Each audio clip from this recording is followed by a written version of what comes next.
You're right there, ladies and gents, how's it going? A few of my subscribers recently asked me how I set up my camera in my helmet with audio and all that sort of stuff. So I thought I'd do a quick little video showing how I do it on this little helmet here, and also on my Nishua enduro crash helmet that I wear when I'm doing my off-roading.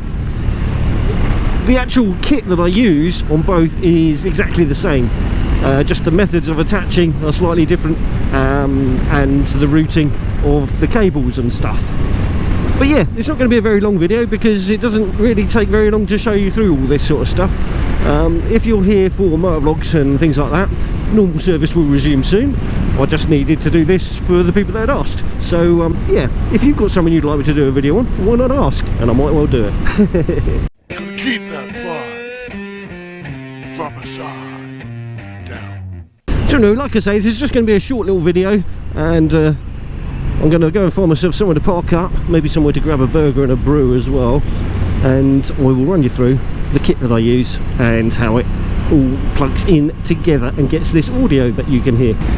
Now, I'm not sure if the reason people ask me to go through this is because they don't like my audio, or whether it's because they think my audio is quite good. They didn't mention that bit. But either way, if it helps you do something similar or helps you do something better, then it's all good. It's all good in the hood. Right, let's go find a car park. Right then, well, I found a place to park, and it's kind of quieter here than it was over at Rikers, which was really busy, and I always get self-conscious trying to do videos in front of people and stuff like that. So yeah, here we are. So anyway, first of all, I'm going to show you my off-road helmet, the one that I use on my Beta, and when I'm out getting sweaty. I use this sort of a lid mainly because you get a lot more ventilation with these, and you get to wear goggles with them, which makes it a lot bit safer, and for me, I prefer wearing the goggles to a visor when out on the lanes. I just find it works better for me. But these sorts of crash helmets are problematic for wind noise, so yeah, I can't use this at highway speeds because you wouldn't be able to hear anything. So on my off-road crash helmet, I have the GoPro Hero 8, and that's on a ball mount, which again, I'll put all links to these sorts of things down below. And then on the side, I've then got stuck to that is the audio adapter for the GoPro. Now, this is the same audio adapter that you can use on the Hero 5, 6, 7, 8, and you can also use it on the 9. You don't have to use the media mod if you want to have an external battery on your camera, which is good because I don't really like the media mod. It's okay for doing off-bike stuff where you want the bullet microphone, shotgun microphone, but in reality I don't do enough of that, except for what we're doing here, where that would be a requirement for me. And if you can hear me right now okay, then you can realise that you don't really need the shotgun microphone either, because this is just standard GoPro microphones. Not even got a lapel mic or anything. But anyway, so yes, that's how I've got it set up on my crash helmet. Now, the microphone I use is fed through one of the vents on it and down into the chin piece with a furry Deadcat on them. I will take all this off the other crash helmet because it's easier to remove it from there and show you exactly what I've got there. One of the things I had to do on this crash helmet was to get a solid mount on the chin, because I like a front mounted camera, is I needed to use Sugru. So I've moulded a flat point on the front of the crash helmet, which allows me to then stick on the GoPro mount. It works for me. I wouldn't recommend it to anyone else because you're effectively modifying the crash helmet there. But it works for me, and I'm happy to do that. Up to you if that's something you wanted to do, but it is a good solution to getting a flat mount. Otherwise, you could try getting a 3D printed thing, but you can't do that for all crash helmets because not everyone's made them for them yet. I've got a 3D printed one on my Shui, but I don't really use that crash helmet very much, so it's a bit moot. But anyway, so that's the off-road crash helmet. Let's put this aside. Okay, so this is my road crash helmet, the one that I use most of the time nowadays. It's a Schuberth C4 Pro Carbon. It's a cracking crash helmet, and I really like it. It's got a built-in sun visor, as well as being a flippy front crash helmet. Now, it being a flippy front crash helmet proves problems as a motovlogger as well, if you want to have your camera mounted on the chin. So for this one, I've got a fancy mount which I got off of Amazon, I believe. I'll put links down to that below as well, and I'll show you that now. Okay, so this mount has got 3 sticky pads on it and a hinge, so it can hinge here and hinge here, and then the sticky pads mould around the crash helmet, which is really quite handy because it means that when you've got a round front like this has, with only a small surface area, you can still stick something down to it and get a decent amount of sticky. This hasn't moved at all since I fitted it to it, and I've been running this crash helmet for almost a year now, I think. Not sure, about a year. One thing I have noticed is that the mount causes a bit of wind noise if my vent is shut, which is odd. So all I have to do is open my vent there, and it takes away the little whistle that I was getting on a lot of my videos a while back. This mount's really solid. It looks kind of flimsy, but it's actually got the same amount of surface area of mounting stickiness as a regular mount. It's just spread out over a lengthways rather than a square sort of thing. I'm happy with it. It seems solid enough, and I'll put links down below to that. Now, the camera I use on this crash helmet is exactly the same. It's a GoPro Hero 8 with the microphone adapter, which I've covered in Velcro, so I can then stick that to my crash helmet. I've also semi-waterproofed it all by using amalgamating tape around the microphone and the ports on this, and that stops water getting into it. It's not going to be completely waterproof, but it's a lot better than not doing that, and that stops a lot of crackles and pops and potential losses of audio. These little microphones I think are brilliant. I'll put a link down below as well to these. They're the same sort that Shade Tree Surgeon uses, so if they're good enough for him, they're certainly good enough for me. They're bendy ones, so when you put the microphone in your crash helmet, you can bend it round to wherever you want to place it, and it pretty much stays there, and I really like that. They don't come with these Deadcats. I bought these Deadcats online, again off eBay or Amazon or something like that, and then put them onto the microphone. It just softens down the wind noise a little bit, and the and huffs and breathing and stuff calms down a little bit too. But yeah, it's a really neat and easy setup. There's no magic involved with it. It's not difficult, so anyone can do it, and it comes off quite neatly as well. As you can see, the crash helmet there just has the mount on the front and a little bit of Velcro on the side there, and that Velcro is for the media mod. Not the media mod, it's not called a media mod. Who is it that's got me calling it the media mod? I think it's New Biker or something like that. But yeah, the microphone adapter, not media mod, just Velcros to the side of the crash helmet there, and it has never come off either.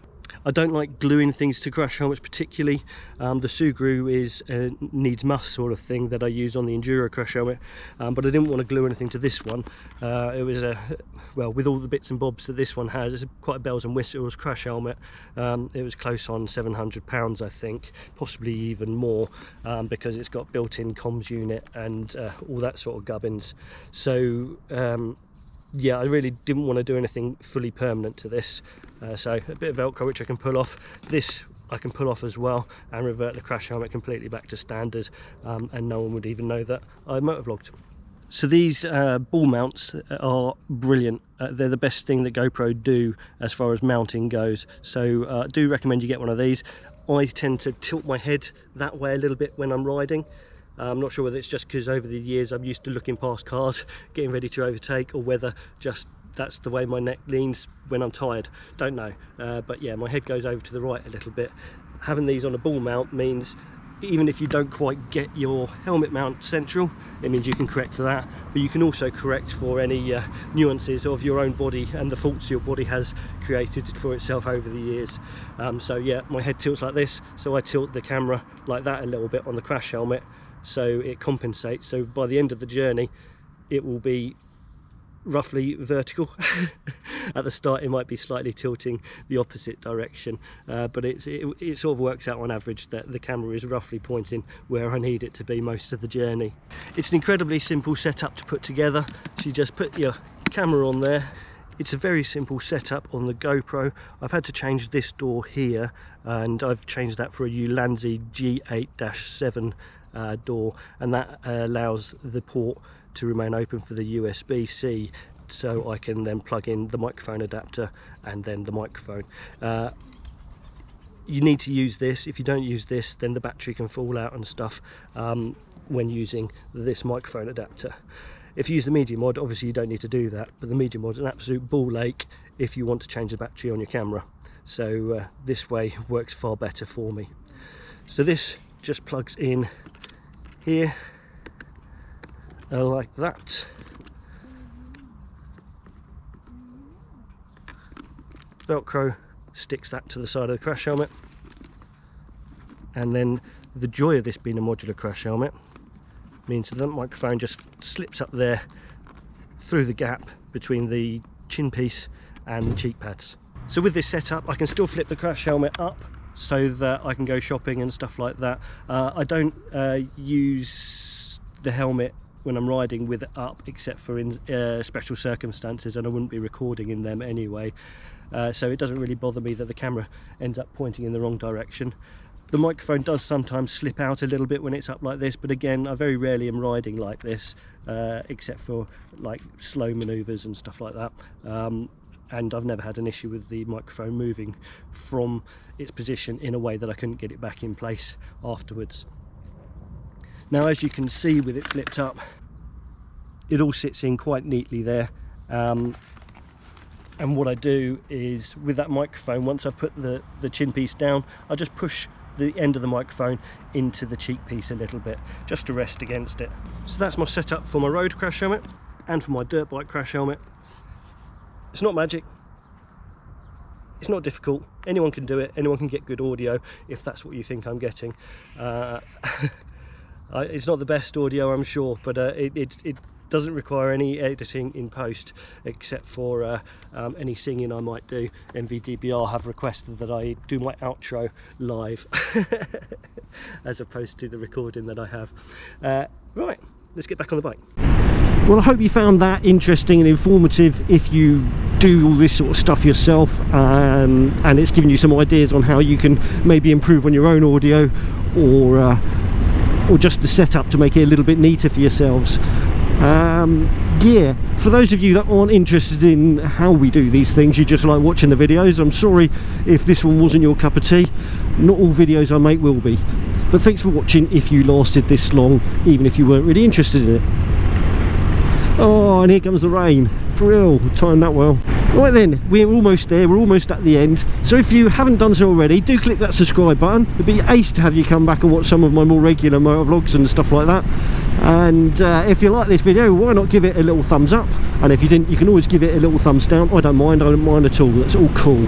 But whatever you do, please do drop in a comment. I do love hearing from you all. Anyways, you ride safe, take care, and I shall catch you all in the next one. Bye bye for now. Right, well, this is a little bonus thing for you all, or a vile thing that I should never ever do again. MVDBR Enduro told me to sing my outro instead of playing the recording that I normally do. But what they don't realise is that I actually am singing in that one. Yes, that's my dulcet tones, but actually they're incredibly heavily edited and I can't sing to save my life. So yes, oh god, here we go. You got to keep that bike rubber side down. Yeah, yo, you got to keep that bike rubber side down. There you go, MVDBR Enduro. Cheers, Nash and Jot. Cheers, Josh and Nat. I'm loving your content really at the moment. You're actually an incredibly entertaining channel, so thank you for daring me to do that and make a tit of myself. Right, go follow them, go follow me, go follow everyone. Keep that bike rubber side down. You know, you gotta keep that bike rubber side down.